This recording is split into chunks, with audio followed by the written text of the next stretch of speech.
దేవుడి ఆస్తులను దొంగలకు దోచిపెడతారంటూ చంద్రబాబుపై మాజీ మంత్రి పేర్ని నాని ఆగ్రహం వ్యక్తం చేశారు.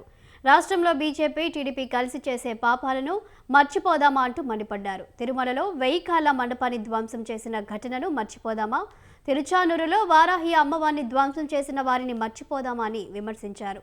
చంద్రబాబు ఆఫీస్ నుంచి టైప్ చేస్తే బీజేపీ వాళ్ళు సోషల్ మీడియాలో పోస్టులు పెడుతున్నారని దుయ్యబట్టారు.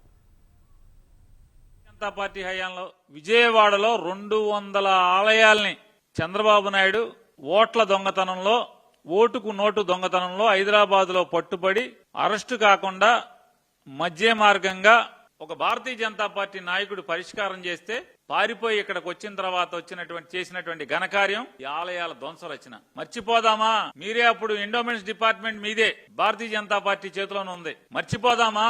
పూ పార్టీ మనుషులు చెప్పండి, మీ ఇద్దరు ఇన్ని మర్చిపోవద్దా? ఇవన్నీ మర్చిపోవాలా? విజయవాడ రాజధాని, విజయవాడకి ఆనుకుని గొల్లపూడి అనేటువంటి ఒక పంచాయతీలో, విజయవాడ మున్సిపాలిటీలో దాదాపు అంతర్భాగమైనటువంటి ఒక నగరంలో అంతర్భాగమైనటువంటి ప్రాంతంలో 39 ఎకరాల 99 సెంట్ల శ్రీ వెంకటేశ్వర స్వామి వారి ఆస్తి మీ కూటమి నాయకుడు, తెలుగుదేశం నాయకులు ఆక్రమించుకుంటాకి, కబ్జా చేయటానికి జరుగుతున్నటువంటి ప్రయత్నాన్ని మర్చిపోదామా?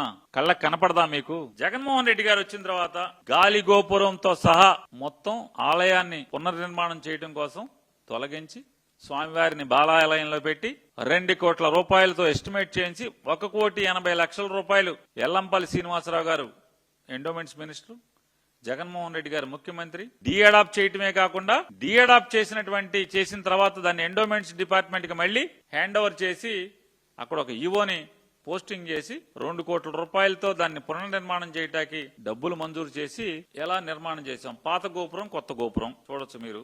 చిన్నజీయర్ గారితో ఆలయానికి శంకుస్థాపన చేయించడం జరిగింది. ఇది చూడండి, పాత ఆలయం, కొత్త ఆలయం. పాత ఆలయం జగన్మోహన్ రెడ్డి గారు నిధులు ఇచ్చిన తర్వాత నిర్మాణం చేసినటువంటి కొత్త ఆలయం గాలి గోపురంతో.